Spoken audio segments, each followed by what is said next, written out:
Sourdough Sam. No, Sourdeath Sam. Sourdeath Sam. Sourdeath Sam. Sourdeath Sam. Disrespect to Sourdeath Sam will not continue.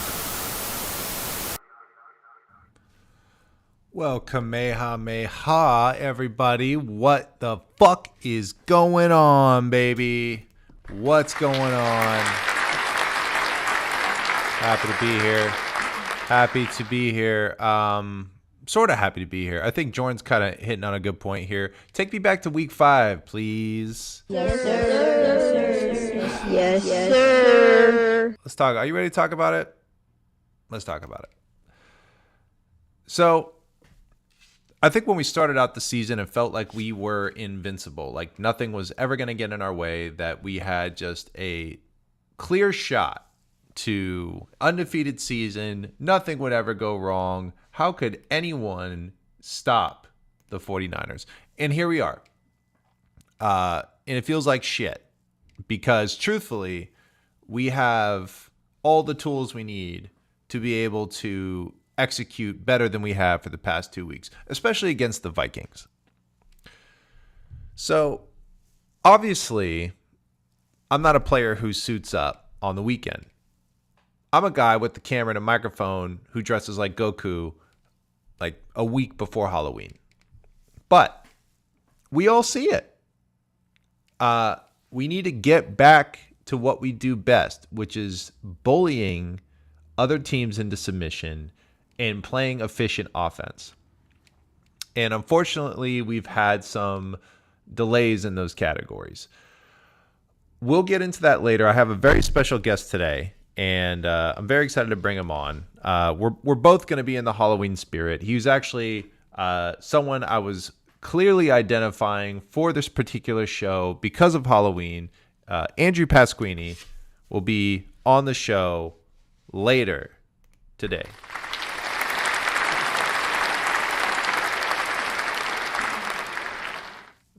And I think we all thought we had finally gotten over the hump of dumb games.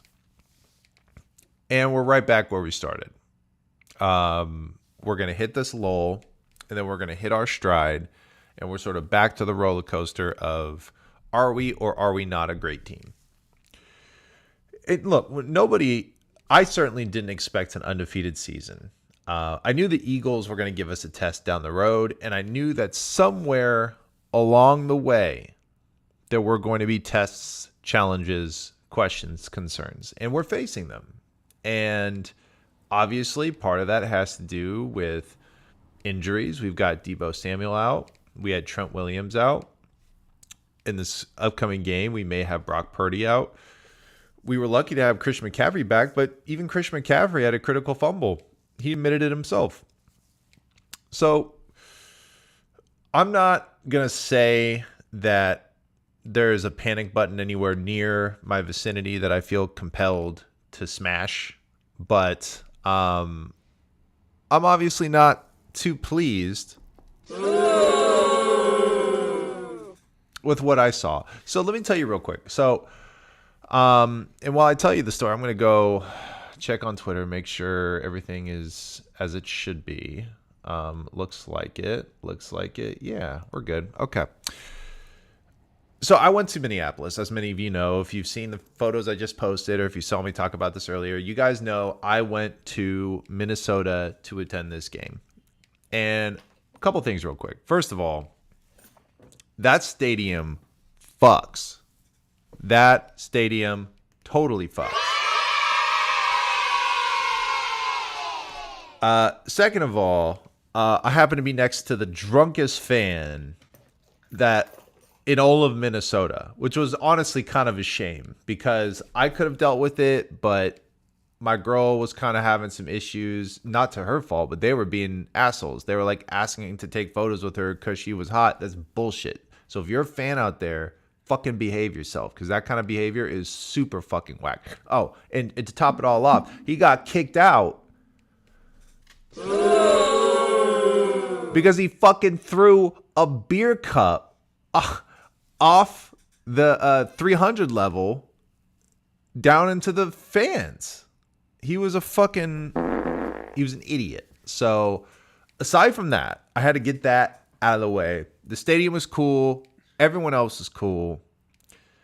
But let me tell you something. As someone who was at the stadium, the moment the wind got knocked out of me, as far as being a 49ers fan, wondering if things were going to be okay, was at the hands of someone I least expected. And this is not me bashing them. This is just me telling you how it is. When I was in the stadium and Christian McCaffrey fumbled the ball, I felt as though the game that we were destined to win was going to sift through our fingers. And if anything, that's a testament to Christian McCaffrey because of how sure-handed he is, because of how consistently Hall of Fame-ish he is. So if anything, it's not me bashing him as a bad player. It's me saying that when one of the best players, like of all time to play the position, fumbles the ball in a critical moment, the milk has gone bad. I meant to hit the fart button. There we go. If I were to describe, I forgot I had this. If I were to describe the feeling after he fumbled, it was kind of like,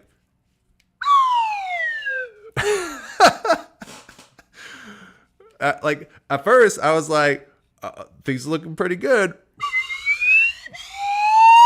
And then Christian McCaffrey fumbled the ball, and I was like, it was no good, dude. It was no good. But we'll get into that. We'll get into all this. We got a lot of stuff to talk about. Andrew Pasquini's coming on the show. And there's one thing I love about Andrew. Not only does he have a handsome beard, but he's got a great taste in outfits. And I'm excited for you guys to see what he has in store for you tonight. But before we get into all that, before we do that, I have a friend that I would like to bring back in. It's been a little bit of time. And I would just like to say, welcome to the Halloween party, Kyle 5000. Kyle, let me ask you, if you could be anything for Halloween, what would you be? It's kind of hard to pick for you because, like, you're a robot. How do you even put on an outfit? Well, considering I'm a digital entity and don't have the capability to dress up or experience emotions in the same way humans do, if I had to choose something based on my programming and knowledge, I'd probably go as a blue screen of death or maybe a 404 error, costume not found. It's a bit of tech humor for you. But remember, I can't truly want or be anything. It's all in good fun. How about you? What are you dressing up as? I'm dressing up as, well, I'm Goku right now, which is tight, but I'm also thinking about dressing up as Shaggy, really, so that I can get the privilege of watching my beautiful girlfriend dressed like Velma. So we'll see how that goes. But I do want to ask you, how did you feel about Monday's performance? Obviously, it was kind of shitty. Obviously, things didn't work out as planned. As a head coach, where do you go from here? How do you feel about Steve Wilkes? Because if I'm being honest, I've heard some rumors that you're going to be in his meetings. First off, both Goku and Shaggy are iconic choices. Thank you. And it sounds like you and your girlfriend will make a great pair if you go the Scooby-Doo route. I think so, too. Regarding Monday's performance, it's always tough to swallow a loss, especially in a close game where there were opportunities to come out on top. Mm-hmm. As a head coach, my focus would be on identifying the key areas where we fell short and ensuring that the team learns from those mistakes. Okay. Every game, win or lose, provides valuable lessons. Christian McCaffrey's self-awareness and accountability after the game is commendable. It's essential for players to recognize their mistakes, but it's equally important for the team to rally around each other. One play doesn't define a game. Ooh. And while McCaffrey's fumble was a turning point, there were other moments and decisions that contributed to the outcome. As for Steve Wilkes, he's a seasoned coach with a lot of experience. While the defense had some lapses, it's a collective effort, and the entire coaching staff will be looking to make adjustments. It's crucial to maintain trust in the coaching staff and players, ensuring everyone is on the same page moving forward. The season is long, and there's always an opportunity to bounce back and make improvements. Brother, that's like the most I've ever heard you talk. Thank you. Thanks for giving that to me. I really hope the audience could actually hear you. Did Kyle 5000 get a software upgrade? That's a good question. Let me ask him. One last question for Kyle, because that's a good one. And plus, Brett's a friend of the show. Hey, Kyle, did you get a software upgrade? Because you've been talking like a motherfucker today. It's kind of impressive, brother.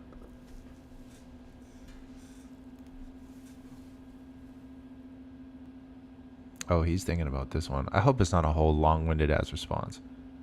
I'm still the same ChatGPT, but I'm always here to adapt to your preferences and provide the best responses I can. Let's keep the conversation going. How can I assist you further? By shutting the fuck up. All right, we're back, baby. Listen, guys. Kyle 5000.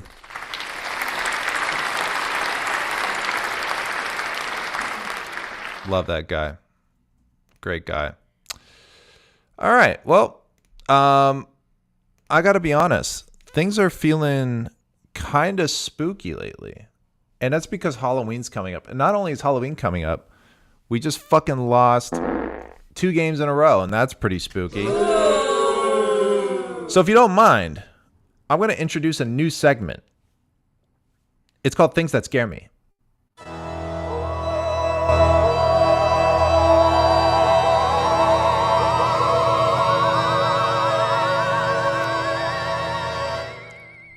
I want that music to play every time I walk into a room. Okay, guys, these are the things that scare me. There's a lot of things that scare me.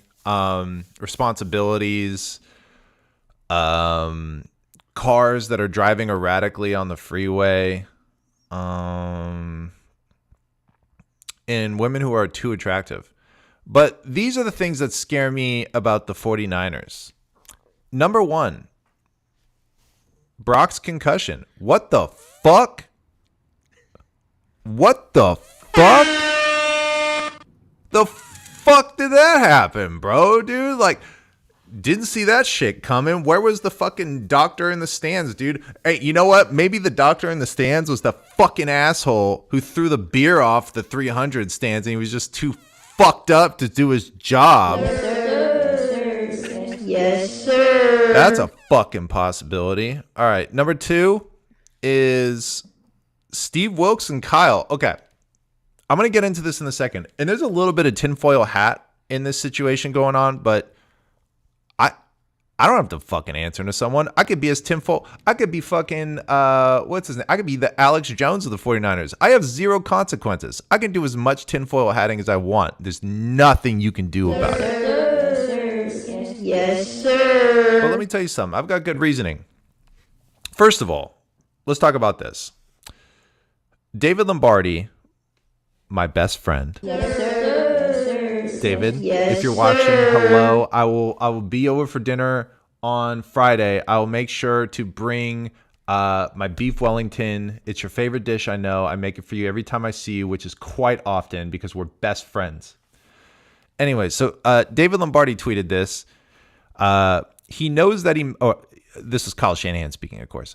He knows that he messed up on the call, and he's talking about Steve Wilkes' call of the blitz before the half. I have no problem with it, with a 0 blitz, but I do when there's 16 seconds left. Trouble in paradise? You tell me, viewers. And then, my boy, somebody who I started following actually because they broke news before anyone else broke news. Maybe related to Jimmy Garoppolo, maybe related to the physical that he may or may not have passed, is what I'll say. And he came out with something very interesting today, which he said, 49ers will adjust their meeting schedule this week to allow for Shanahan to be in the, quote, majority of defensive meetings in addition to his presence in all offensive meetings. The leash tightens for Wilkes. Let me tell you something. There are a lot of people who make shit up for clout. The only time I've seen this guy post something that looks like it's ahead of its time, it's usually really solid. So, whatever. You want to fucking call it bullshit. You want to say, hey, this guy, by the way, he said his source is someone on the defense, and I believe him. You can tinfoil hat me all you want, baby. But I have to believe that these two fucking tweets are very related. Because if there's one thing I know about Kyle Shanahan, he's a fucking control freak. Yes, sir. Now, Yes, sir. the third thing that scares me is missing out on the trade deadline. Because let me tell you something. I like fun shit happening. Yes, sir. Yes, sir. I like when cool shit happens on Twitter. I want a fucking blockbuster trade. Give me something cool, baby. I don't think it's going to be Patrick Surtain, but it might be Montez Sweat. Could be someone sexy. I don't know. But I'll tell you what. I've been kind of pissed off lately, and I want some cool shit to happen again. Yes, sir. Yes, sir. But let me tell you something. Speaking of cool shit happening, you want to know what's fucking cool? Andrew Pasquini is cool.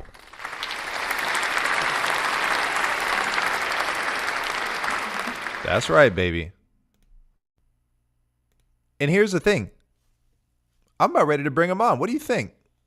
Audience, what do you think? Oh, you're going to love his fucking costume, baby. You're going to love his costume, baby.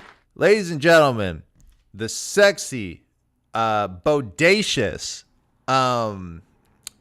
illustrious, hyphy homie. It's our boy, Andrew Pasquini.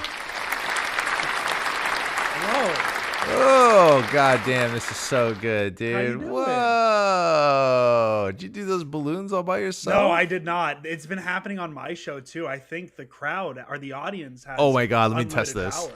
I think they can, like, throw balloons and hearts and all that stuff. I don't know. I've noticed it, though. Well, let me see. Oh, we got some people chiming in. I think Cesar. It's funny. I worked with a guy named Cesar. I don't know if it's Caesar or Cesar, but we're going to say, I'm going to roll the dice. I'm going to say Caesar. Caesar gives you 4 flame emojis, and we got a heck yeah from Jordan Anderson. That's all I live for is 4 fire emojis. That's all I need. See, for those who don't know, when Nick Bosa got signed, we all just dressed up as full Nick Bosa as we could. And of course, it just so happened to be the episode that Andrew Pasquini and Jason Aponte were on the show. And I just knew. I reached out to Andrew and I said, brother, we have got to do the Halloween episode together. Yep. And so here we are. Here we are. And I like how we both ended up in anime territory without even talking about it. Yeah, no, my plan was Matt Patricia, fulfill that meme that's been going on for a couple of years. But Halloween kind of sneaks up on you every year. And you look at the calendar and it's in 6 days and you haven't ordered anything. So the Gengar costume was in the closet. And Gengar's the best Pokemon objectively, not even subjectively. Gengar is the best Pokemon. So I figured Getting controversial off the rip, dude. Just getting hot, man. Hey, man, if you guys want the hot takes for what Steve Wilkes should do on the Niners defense, you can do that, or we can talk Pokemon all day. That I could do either. Dude, let me ask you something. Yes. Do you think Jigglypuff would be good as a offensive lineman? Short, stout. I feel like the concept of them just sort of lulling a pass rusher to sleep is pretty tempting. Like if you were watching the combine and you just watched everyone just fall asleep around them, you'd be like, this fucking little shrimp pig has something going on for them, you know? Yes, sir. That's a good one.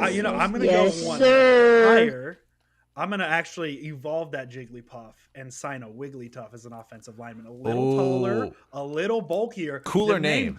The name Tough is literally in the Pokemon. You want Totally. tough offensive linemen. I'm going to go Wigglytuff. The average Wigglytuff is 3'3", but hey, that's short. But they're stout, dude. That's how you get under the pads. Bryce Young would love Wigglytuff as an offensive lineman. Oh my see God, over that dude. line all day. Yeah, Wigglytuff I think would be a very good offensive line. Snorlax. I feel like you draft them as a Jigglypuff and then they evolve into a Wigglytuff. Every pancake is an evolution. Right, exactly. Exactly. Can we just draft a Pokemon football team? Like This who wants to talk about the Minnesota Vikings? Hey, yo, I'm really thinking about just like canceling the whole show and just going full Pokemon. That's actually too good of an idea, man. Whatever. I guess we have to fucking talk about this fucking football team. Okay. Yes, All man. right. Well, first things first. We have a quarterback who has a concussion. Let's talk about this. This news caught me by surprise. I was very, very shocked because, I mean, one would presume that concussion-related symptoms usually rear their head in the game. Well, we would like to think so. Usually rear their head in the game. We pull them out. It is what it is. But clearly, Brock just powered through it. There is speculation as to when the concussion happened. There's speculation as to what the result of the concussion was with respect to his statistics. But let's focus on what we know for a fact, which is that if Brock has to sit this one out, do we feel as though we have enough in Darnold to carry us through a game against the Bengals? That's a great question. I want to find out. I don't want to find out, but we're gonna find out. I think you'd be so much more comfortable with Brock Purdy starting this game.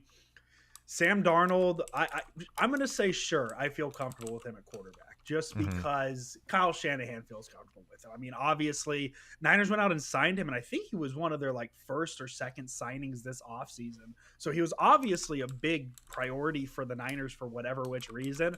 Probably because the idea of Trey Lance being on this roster was in its infant stages at that point. But I think my reaction was the exact same you had not 5 minutes ago when you read that headline. It's like, what the fuck? Where did that come from? Totally. Because he didn't show any symptoms. I like to believe that the NFL spotters to spot those concussions would be able to see something. And if they didn't see something, then there'd be no reason to believe he had a concussion. That headline, I mean, if he actually, early plug of the podcast, if you go to the last 3 minutes of the Sprint Right Option podcast today, the news comes across like as we're wrapping our show. Oh, wow. So you get a very like natural, like, we're already out of here, but like this news broke, here's the quick reaction. And it was just like, we didn't even really know how to process it at the point because I don't think it ever occurred to my brain that Purdy was hurt in any way. So that this definitely throws a very interesting wrench into the season, and it could not have come at the worst possible time because I don't know if you've noticed, Mr. Sam, the 49ers are on a 2-game losing streak, and it feels like the roof is falling a little bit, but it's still only week 7, so it's not really falling in yet. It just feels like it is. Yeah, I mean, we're a particularly like saucy fan base. You know what I mean? Like when things feel like they're going wrong, like we really like to add a little extra seasoning to that, like to make things more dramatic because we either have the memory of being the shit or we have the aspirations of being the shit. Yep. And we are always so close to achieving those things in recent time. And I think that's why there's a frustration level. With respect to this concussion, I have had a concussion before. I was snowboarding once. Let me tell you something. It would be really fucking hard to play quarterback. Yes. It would be really, really hard to play quarterback. Yes, sir. Yes, sir. Yes, sir. I was seeing double. I was puking. Shit was not great. As much as there's kind of two factions of post-concussion Purdy ideology here, which is one, it shouldn't be that, like, how do we know how it affected him? And then there's the other ideology, which is like, no, it probably, like, this is probably the break in the statistics between when shit was going good and when shit was going bad. I preface by saying I'm speculating. There is no way for me to get into his head. There is no way for me to, seep my way into the experience that the players had onto the field. I was pretty high up. But with that being said, I did notice that there was kind of a day and night Purdy situation.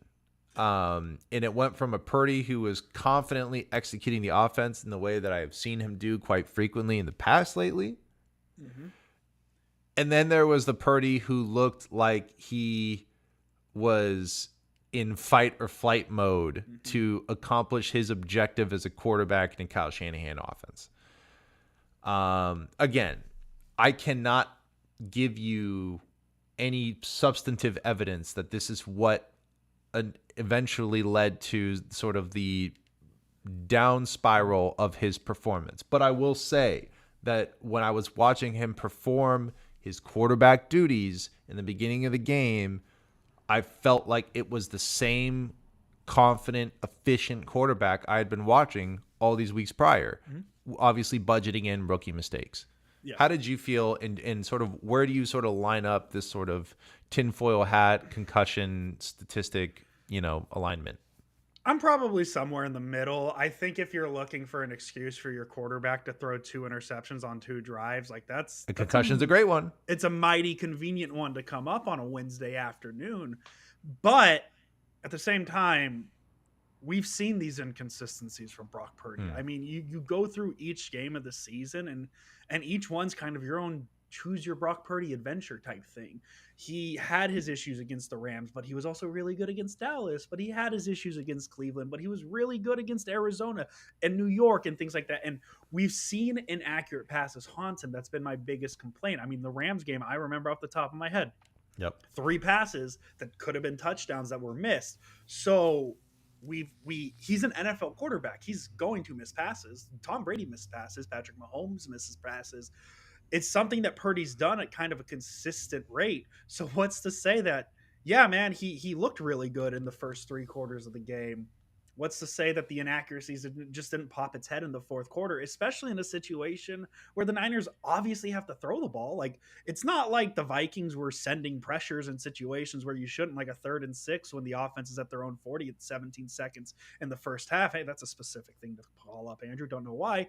But Minnesota's sitting on the pass, so obviously they're going to have more members in the secondary to intercept passes.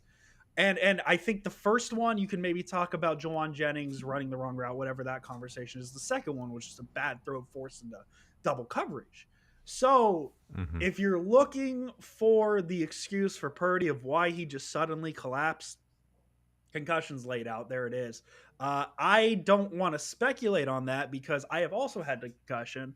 And the thing with concussions is brains are weird. And it's for me, I very much had the Purdy thing. Because I don't know if it's the Purdy thing, reportedly the Purdy thing, where he didn't really feel symptoms until the plane ride. I had the same sort of thing once with a concussion, hit the back of my head trying to kick a football, because that's very hard to do. Jake Moody's that's very that. Charlie Brown of you. Like very Charlie Brown. Yes, I overextended the kick and just boom. Kind of shook it off, but then the next day the headaches came, and so that is where, like, I'm not going to judge how Brock Purdy. Sure. The evidence is there. The evidence is there that he has control issues, but the evidence is also there that he doesn't turn the ball over much. He only threw 1 interception entering the game, and then he threw 2 in 2 drives. Correct. So in terms of it, I don't know. I don't know if the concussion affected him. Very long answer to get to that point. Yeah, I mean, there is no way to quantify this data, right? I mean, Absolutely. There's no way to Freaky Friday into his skull and experience that over again. The game is done. But before we move on from the Vikings game, obviously there's more team members to account for. 17-22 loss. What's frustrating is that, again, like, the one thing that I don't know if I do appreciate it, that we're not getting blown out. No. But it's just frustrating because these are games that we should have won. It doesn't matter how much we lost by. These are games that we should have won. When you zoom out from the Purdy situation, and obviously you can integrate Purdy into this conversation here, but what did you see from the 49ers that frustrated you leading to our second loss of the year? They just felt off. Like, I don't know what it is. Something feels off about this team the last 2 weeks. And the thing that kind of concerns me is they've kind of played the same game 2 consecutive weeks. The offense doesn't really get going. The defense can't quite make the stops. The only issue with this week is you can't hide behind the Well, the Cleveland Browns are the best defense in the league, and that's why you only score 16. It happens. Mm-hmm. They don't get that excuse against the Minnesota Vikings. The Minnesota Vikings, without Justin Jefferson, are such, and I mean this nicely, this isn't supposed to be a slanderous statement. They're such an average team. That's all they are. And Jordan Addison looked like Justin Jefferson. Kirk Cousins looked really good, not to say that he isn't. And from that standpoint, like, yeah, it was disappointing to see kind of how off they've looked the last 2 weeks. I don't know really what it's coming from. I think the easy answer, and we're going to kind of go all over the place here because there's a lot of questions. 2 weeks ago, we didn't have any questions about this team. Yeah, and totally. now here we are, and it feels like there's a lot. The Steve Wilkes situation, I don't know enough about X's and O's to really tell you what's going on with the 49ers defense. I don't know. I can't tell you. What I do know is in a situation where the offense has no timeouts, and really the only thing that can hurt you is a touchdown, and it's a 3rd and 6. Why are you sending a cover 0 blitz with 17 seconds left and no timeouts? Because at worst, like let's say they play normal coverage and Talanoa Hufanga's over the top in that situation. It's either A, Kirk Cousins doesn't throw that ball and he takes a little dump down, they spike it, and depends where it is, they're kicking 3. They're taking their field goal. Yep. Or B, he forces the ball into double coverage. It's either A, intercepted, very good, B, incomplete, very good, or maybe the best case in that scenario, Addison makes a tough catch in double coverage, but the Vikings, the clock's running because the ball's in bounds, no timeouts. They might not even get 3 points. And so now you're talking about, well, okay, best case 0 points. You can give up 3 points. You cannot give up 7. I know the easy answer is why can't Charvarius Ward make the interception? And that's a very fair question. But he should never be in that situation. But on the flip side of the Steve Wilkes conversation, 19 and 22 are not insurmountable numbers. The 49ers offense should be able to score 19 points on the Cleveland Browns. The 49ers offense should be able to score 22 points on the Minnesota Vikings. Correct. So I don't want to put all this blame on Steve Wilkes. Like, yes, there are some very questionable calls and things look different. They definitely are different from what we've seen from D'Amico Ryans and Robert Saleh. It's just the numbers are still like relatively the same, like maybe a fluctuation here or there. I think the biggest concern with this defense at this point, and I'm a very big pressures over sacks guy. I like to value pressures. I think pressures create turnovers, and turnovers are better than sacks. I know sacks you can force a fumble, but when you're facing a quarterback who is the second best against the pressure, and Kirk Cousins, I think he had like a 98.6 passer rating, only behind Baker Mayfield and against pressure, you need to finish some sacks. You can't let him do things like that to you. Right. And what do the Niners do? They pressure him 18 times. That's good. That's a good number. How many sacks did they finish with? Oh, 0? You None. didn't. And then you look at his numbers, and under pressures, he was like 14 for 16 with like 200 yards and a touchdown. And now it's becoming a concern that they're not making these sacks. So I think there's a lot of issues with the Niners. The offense hasn't scored the last 2 weeks. The defense is not working as it should.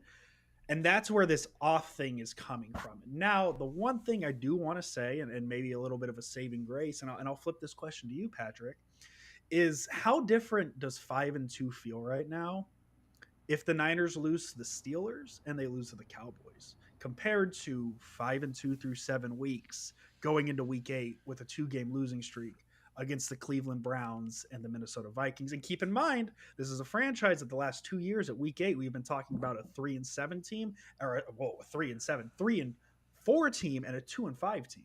So keep that in mind. So what 5-2 feels better to you?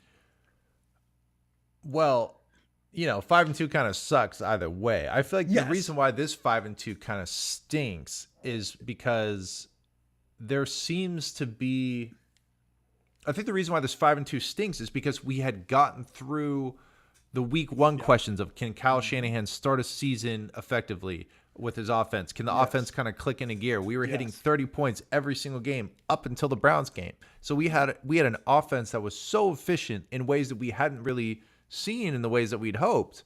And it felt like what could go wrong. And then it was the perfect cue for all of the things that we thought might go wrong to go wrong. Exactly.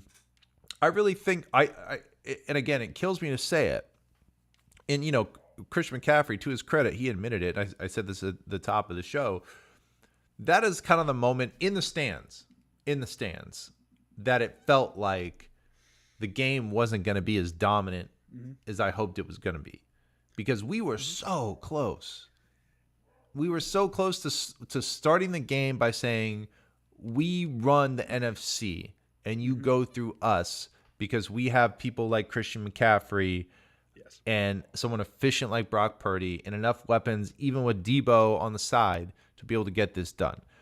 And it felt like when that fumble happened, and again, for those who are just tuning in, this is not an indictment on Christian McCaffrey. If anything, this is a red Sharpie circle around the fact that he is such a good player that when something like that, which happens all the time to the best of them, no one is exempt from the fumble in the Hall of Fame.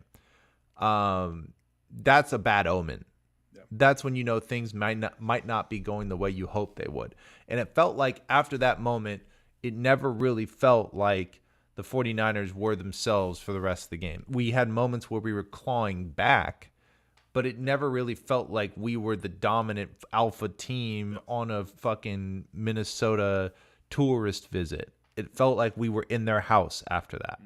And that's what was really frustrating, is that I felt like we had the opportunity in that moment early to set the tone. It fell apart, and then we spent the rest of the game doing our best to play catch up, and it was never dominant enough to secure the win. And that's what was frustrating. And as far as the defense, I mean, top of the show, I also talked about, and if you were in the green room, you can kind of hear it. I talked about someone who I trust. Again, I can tinfoil hat all I want. I don't give a fuck. Yeah, but I love it. Shane is for real. I've seen Shane deliver information that no one else did, and then he ended up being right months ahead of time. So That's right. Occasionally he might get one wrong. I don't know, but I'll stand on the table and say this looked like information that I could hang my hat on. So it is what it is. I think Steve Wilks has someone who is a control freak in Kyle Shanahan, who wants to make sure. I don't think he's saying I regret this hire. I think he's just saying, as much as ball protection is important to me for Brock Purdy, it's as important to me on the defense to not just, let me put it this way. With 16 seconds left, it kind of felt like Steve Wilks had too many drinks at the casino and played a hand he shouldn't have played because he wanted to just see how it was going to turn out. Yeah. And I think this is Kyle saying, don't do that again, because this car is expensive. And if we hit on the trade deadline, it's going to get even more expensive. So that's all I got to say about it. Any last thoughts on the Vikings before we get on to the Bengals game? No. I mean, God, it feels like so long ago. But I think you're absolutely right with the idea that the McCaffrey play, the fumble, was really what turned the game around. I wasn't in the building, so I can't tell you. Dare I say, I don't think my living room has the same atmosphere. The same je ne sais quoi. Yeah. As the US But Bank Stadium. to me, I think that the play that really sucked the energy out of the almighty Andrew Pasquini living room was the touchdown at halftime. I think that was the point where I was like, no, this game's over. They're not winning it. So yeah, man, I think the interesting thing is too, with the report that Shanahan talked to Wilks and they're having a meeting is I don't know if you listened to the play callers podcast, the athletic one they had. So good. Jordan Rodriguez, amazing job. I didn't finish it, but the kind of thing I picked up real quick on with Shanahan is the way he learned his offense was by learning defenses. And that's how I would say, I think he's obviously an offensive mastermind, but I think he understands the inner goings of a defense more than people really realize because of that. And so like, I think he does have some sort of a foot to stand on. Now, how much it'll change or how much it'll help, we'll see. We'll definitely see. But I think him in the media room, I think it was yesterday, saying, yeah, that was a mistake to call. That says a lot. I mean, for any head coach to make a public display of criticism towards their defensive coordinator, again, I don't think it's the kiss of death. No, but it is a wake up call for Steve Wilks, and I'm really glad you brought up his respect for understanding defenses, because in so many ways, what makes him so lethal is the fact that Kyle Shanahan is a master of reverse engineering defensive tendencies. He knows that XYZ is going to occur. Therefore, we can prey on those tendencies by hitting A, B, C. And if we see them go one way, that's why there's so many different avenues for the quarterback to get involved, is because they also have, as an extension, the authority to make those judgment calls once the headset goes off, and they're the only ones responsible for making those types of changes. So he's a reverse engineer artist, and if he's looking at the engineering going on inside of his own building, and he has questions, not great, right? So we shall see. Obviously, we have a matchup coming up with the Cincinnati Bengals. Yes. So, first and most important question, are you going to the game? No, I'm not. I wish, but I'm not. I was thinking about tailgating, doing a little Halloween tailgate. We'll That see. Sounds spooky. But it does sound spooky. And you know what else is spooky? Is that we stand the chance to lose 3 games in a row unless we get past the Cincinnati Bengals. So when you look forward, when you look at this matchup, obviously Brock Purdy is potentially out. That's probably the biggest story here. I would presume that Trent Williams might still be out. Certainly Debo's going to be out. Again, kind of another surprise. It went from, this is all day-to-day sort of pain management. Like, are they just chill enough to deal with the pain? And then all of a sudden it was like, yeah, Debo might be out a couple of weeks. I don't know about this. And I was like, what? Yeah. But sure enough, we're going to be short a couple of Pro Bowlers. What do we need to look to achieve victory here? What are your concerns when it comes to this matchup? I mean, how long do we have? Brock Purdy might not. We have to play. fit in affirmations, but That's true. Yeah, I mean, I don't know if maybe there's a ton of concerns. Really, at this point, Cincinnati is, if they almost feel like a sleeping giant. They're in 4th place in the AFC North right now, 3-3. And I think if you ask me which team's going to win the AFC North, it's going to be the Cincinnati Bengals. I really think the matchup to watch here is kind of what it was on Monday night, is how are the Niners going to contain Joe Burrow? And now it's not Kirk Cousins throwing to Jordan Addison. It's Joe Burrow throwing to Jamar Chase. T. Higgins, guys like that. And you start kind of getting uncomfortable thinking, well, Tyler Boyd, T. Higgins, Jamar Chase, the Niners secondaries in shambles. Not in shambles is too strong of a word, but there's some concerns in the secondary. The pass rush can't get to the quarterback, and I think we talked about this last time, and this kind of leaks into trade deadline talk. I really expect the Niners to address the pass rush before the secondary. If you remember 2019, they signed D Ford, they get Nick Bosa. They don't really address the secondary other than signing Jason Verrett, and they were coming off a year where they finished with 2 interceptions. right. The Niners have always been big believers in addressing the secondary with the pass rush because the pressure numbers are still there. Like, the Niners are getting pressures at the rate we're used to. It's just they're not getting the sacks we're used to now at this point. And at some point you need to finish the play.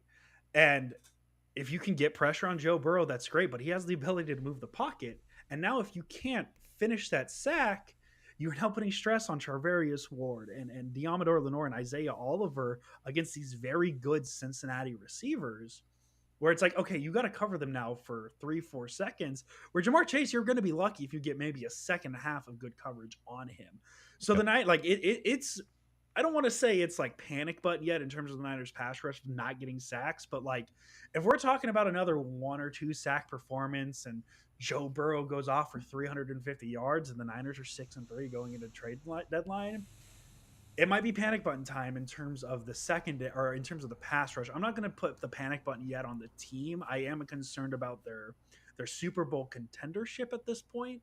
But a lot of that can go away with a win on Sunday against the Bengals because, yes, while the Bengals have struggled, they're still the Cincinnati Bengals. They're still a very good team.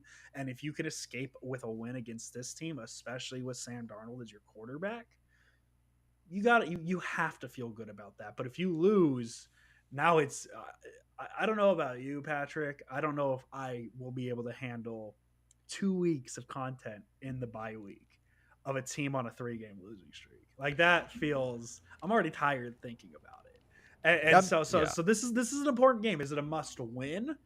I don't think so. The Lakers last night, that was a must win, but Niners Bengals, I don't think it's a must win yet.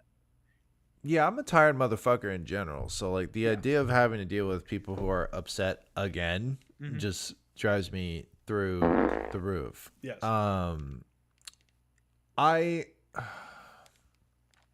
I have to believe the 49ers are going to win this one. The biggest question I have is if it is Purdy out, Darnold in, does the job still get done? I'm thankful that Darnold has so many starts under his belt so that at least the concern isn't like some first-year kid being like, oh, the lights are too bright. Like, we know at minimum the stage will not be too big. The question is, does he have enough reps under his belt? Does he,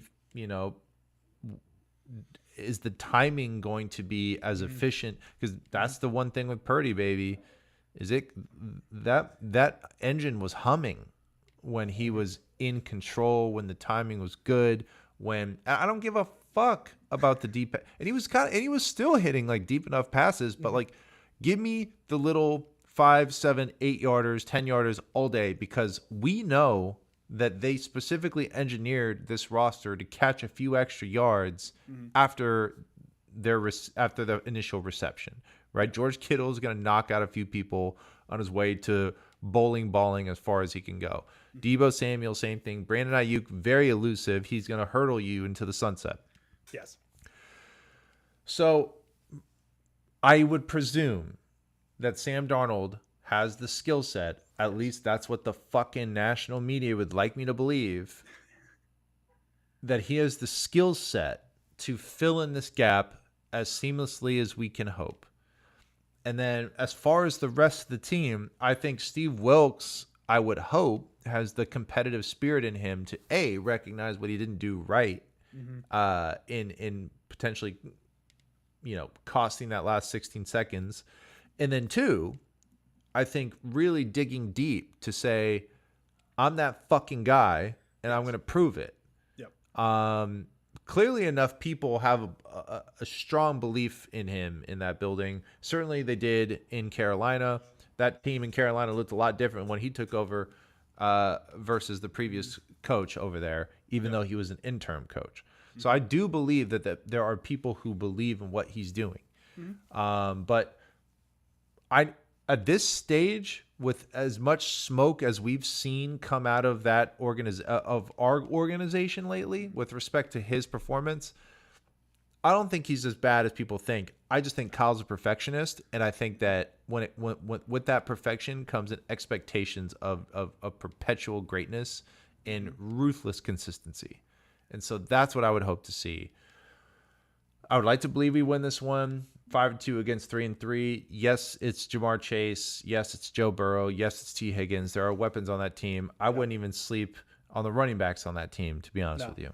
But with that being said, I think we have a lot of players who are steaming with the desire to get a victory before we get into this bye week. Yeah. I think it's a victory. I think it's a close one. I don't know if we get 30 points. I do think we get out a victory. Yeah. What do you think? I think they get a victory. It's not, as I said, it's not a must win, but like it's you would like to win this one. And I feel like going into not just going into the bye week, but going into the trade deadline with a little bit of momentum, and maybe you add that momentum by getting insert whatever player you want to trade for here. You get that momentum and you carry it through, and then you go, okay, well, Jacksonville after the bye, you maybe get a little momentum rolling there. Because November, the schedule starts to get a little tough because there's that little 3-game stretch of at Seattle, Philadelphia, Seattle again. And that stretch could really be the difference between wild card versus we'll keep the 1 seed as a pretend thing right now. I don't think the Niners are anywhere near that spot right now. I don't think Philly's they might not lose much anymore. They're very good, and getting Byard really helps. But you're looking at a point where that 3-game stretch could decide, the Niners being the 1 seed or the Niners being the 5 seed. Because Right. if worst case scenario, and I don't think this is going to happen. I think the Niners are better than Seattle. Let's say they lose to Cincinnati 6-3, and then they win up until that Seattle point, but they lose those 3 games. You're at 6 losses, and that's not winning the division. That's not getting you a home game in the playoffs.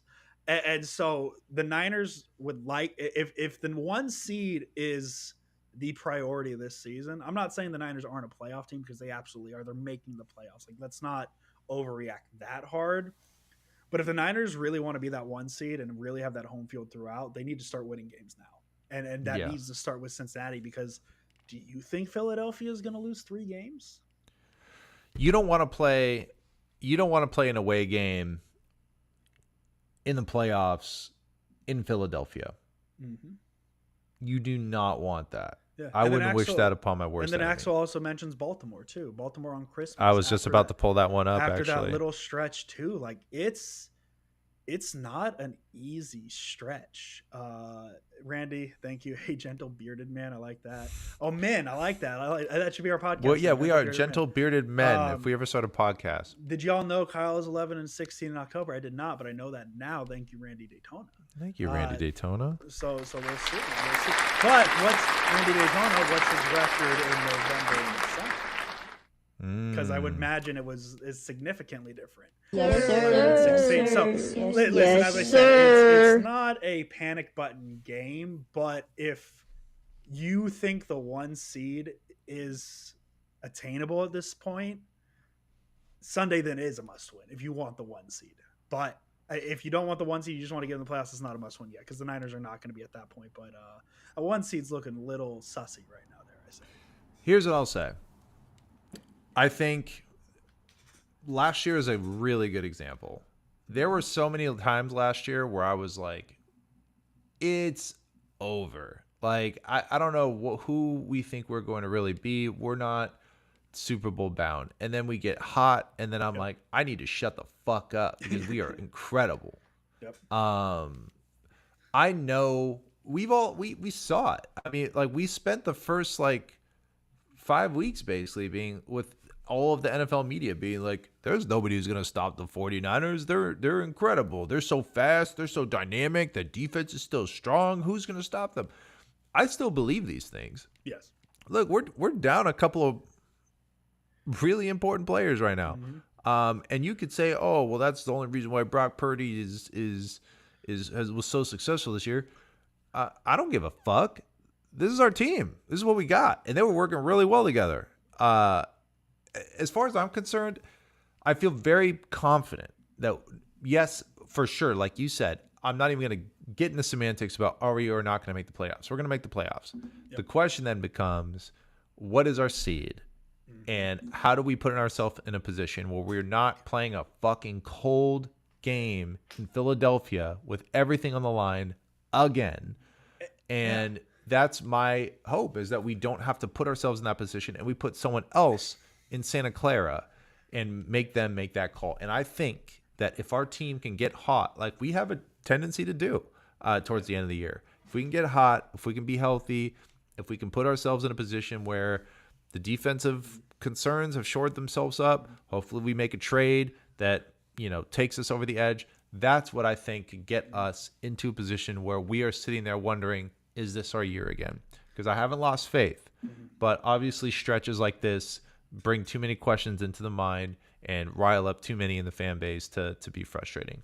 Yeah, and first of all, appreciate Randy listing November, December, January records, and at the very end, just February 0-1. Like that. Randy.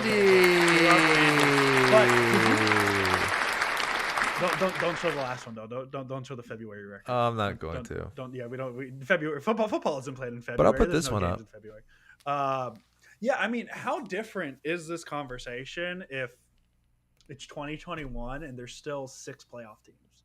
Yep. And now you're talking 2 bye spots. And I know you don't want to go to Philadelphia in the winter, being the 2 seed, but I just feel like there only being 1 bye spot changes these dynamics so much, because I think there's three painfully obvious tiers in the NFC right now. It's the Eagles up here, the Niners here, and then the Lions here. Mm-hmm. There's no I don't think at this point, if there was 2 first-round buys to be had, I don't think there'd be a conversation of the Lions jumping the Niners, no matter what A to Z Sports says about the Lions being better than the Niners. But the dynamic has totally changed. There's only one buy spot. The Niners cannot lose games. But I like your positivity on it. I like the spin because this team is good. Like these last 2 weeks are not indicative of what the 2023 49ers are. They're going to have rough stretches, and I would rather them get the rough stretches out in October than in December, January, February when the games really start to count. Yes, sir. Yes, sir. Yes, I sir. say that to myself now because of the Do you? I do. I do the yes, sir, like in my head, like a small accomplishment, like, oh, I vacuumed, yes, sir. It's in my head. That's so fun. All your friends are like, dude, we can't invite him out anymore. He just keeps yes sirring everything. No. All right. Well, you already know what's coming, dude. You ready? Yeah, I'm ready. Affirmations, baby. Affirmations. All right. For those who are just tuning in for the first time, affirmations is the thing that every other or most other content creators despise, which is positivity. Sourdeath Sam. We keep it super positive here. We find players who might need to be lifted up or players who did great jobs, and we just give them compliments. Just like that. So I'll kick this one off. Sourdeath Sam. It's important for me to do this one because I brought you up a lot today. Christian McCaffrey, you are going to be a Hall of Famer. I just feel it in my bones. You're so dynamic. You unlock so much in our offense. You are such a hard worker. And you make us better in ways that we see on the field and off the field. I know you're hard on yourself about the fumble. I get it. Sometimes you know that you're the one who spilled the milk, and that's okay.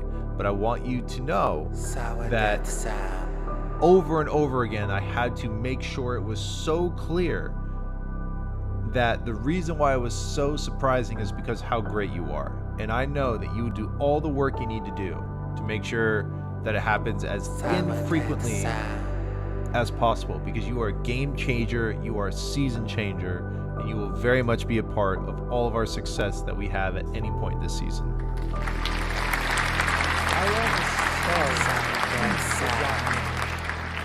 Say it again? I want to start with John Lynch. This is going to be a pretty important week for the 49ers. It's not just the 3-game winning streak. I'm ass deep in trade deadline articles right now. There's a lot of players that could be had right now. There's a lot of high value names, but also if you kind of go down a little bit, you see the Montez Sweats and the Chase Young and the Jalen Johnsons of the world. I don't need a big splash trade. As fun as that would be to go get a Brian Burns or a Pat Surtain, I don't think either of those are happening. I just want to enter the 49ers. I want to enter the month of November feeling shored up at some positions. I want to feel shored up at the edge. I want to feel shored up in the secondary, and I want to feel shored up in the offensive line. I don't think you're going to get 3 players at the trade deadline. Address one or two of those needs. You have the cap space, you have the draft capital, so go out and get a player or two that can really fill in a role. And we don't need those big splashy trades. They'd be great. But you think of the Emmanuel Sanders of the world, that trade a couple years ago, the Jordan Willis's, the Charles Omenahue's, players like that are impact players for the 49ers. So address some needs and let's run it. Because this is a good team, just needs a few pieces. That's so real. Omenahu was such a great example. Honestly, Emmanuel Sanders too, because they were names that weren't dominate every single moment of ESPN headlines, but man, did they make a difference, a substantive difference. I gotta restart this. I'm gonna give another one to. I feel like I do this every week, but I'm just trying to hype him up. He's a young guy. He needs the encouragement. Jake Moody, what was that? 55-yard field goal was out. 5. My dog. That's what I needed from you. 55-yard field goal is not easy to make. And you did it in the face of a game that you were not proud of. And that's all we can ask for, is just consistent progress and improvement, and not being afraid of the mistakes you made in the past, but being deliberate about making sure you're delivering with what's right in front of you. And so Jake Moody, once again, I'm proud of you. Don't give up on your dreams. So you took my second affirmation, actually, because I picked Jake Moody as my third star because of that 55-yard field goal. Now, is that an indictment of how bad of a game the Niners had that Jake Moody was my third star, or was the Jake Moody impressed me enough with a 55-yard field goal? The world will never know, just like how many licks it take to get to center for Tootsie Pop, we don't know. So I got to come up with another affirmation. I'm gonna go Trent Williams. Get better, like it. buddy. Get better. Jalen Moore did fantastic in your He did. absence, and He did. That makes me happy. This is an affirmation from Jalen Moore too. Did fantastic. But I want to see Trent Williams back on the field. He's so good. He's so fun to watch. And that's really all I got. I just want to see Trent Williams back on the field. So if you're listening, Trent Williams, get healthy, buddy. I want that ankle to feel better. We miss you, Bubby.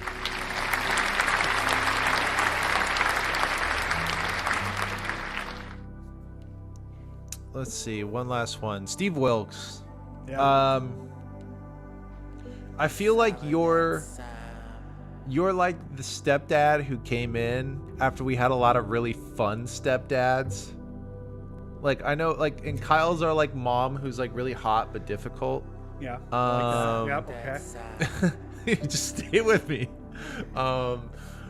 And we had a lot of really fun stepdads, and they would just like play ball with us and be on the field and be like, yeah, we're having fun, son. Like, isn't this great? And like, look, you don't have that same energy, and we need to not look at you like our other stepdads. I swear I don't have daddy issues, but oh guys, I'm just gonna keep rolling, baby. But like, I get it. You want to be in the fucking booth, like you think that's like your best vantage point, and I get it. And Kyle wants to be in all your meetings allegedly, and that's kind of a drag. But you got it, man. Like, I know that you have the ability within you to take this incredible clay that you have of a defense and mold it into something that could win a Super Bowl. So I love you, stepdad, for who you are. I don't have another affirmation. I think It's perfect because the song ended. We ran it twice. Boom. I really do like to do affirmations. What'd you say? We could. Well, I feel like we have do similar affirmations for juju, hours. bro. Like, we Yeah. both have beards and good vibes, and like, we just want good things. We just got to remember the what was the nickname we got here? Oh man, I can't find it now. What was the nickname they gave us? The gentle bearded men. Gentle bearded men. You got to which remember I like. that next time I'm on. Yes, sir. Yes, sir. I'll end this segment with Randy Daytona's comment that I didn't fully read yet. I just read the first part of it. You can take our freedom, but you can't take our dreams, because we're sleeping when we have them. Yes, sir. Yes, We are always sleeping when we have dreams, guys. We are always sleeping. Hey, and by the way, real quick, as far as tailgating, we got people who are going to be tailgating at this game who are in the comments. So if you are interested in going to this game, I think I might go. I'm close enough to the train station that I can literally just take that shit to Levi's and just chill out there. And either A, I get a super cheap ticket and I go in, or B, all the tickets are too expensive and I just party outside. I've never really tailgated, so that kind of sounds nice. Pasquini, I really appreciate you coming on, man. Halloween episode did not disappoint. I'm very grateful for you. And yeah, exactly, dude. Thank you, Colin. Any last words for the people before we sign off? Nah, man, this is a fun show. If people aren't watching it, watch it. It is. I mean this as a compliment. I really do, because you know me. This is the professional wrestling of 49ers content. Has a little bit of everything. It'll tug your heart and make you cry a little bit, make you laugh. You'll have a good time, and you'll wonder at the very end, what the hell did I just watch? But it was fun.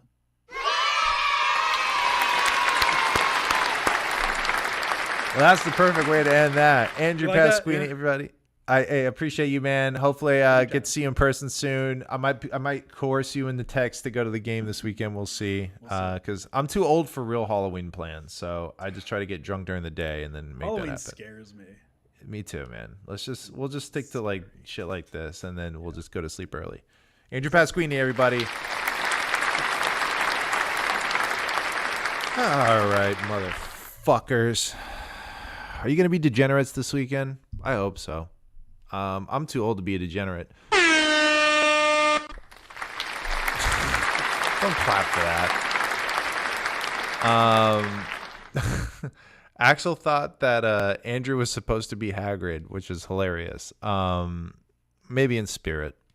But guys, thank you for tuning in. It's been super fun to do this shit with you every week. I was super tired today. I literally got off the plane like 4 hours ago, but I wanted to do this. So I love you guys. Thank you for hopping on. If you're going to the game, hit me on Twitter, whatever. And yeah, have a great ass weekend. Be safe. Drive safe.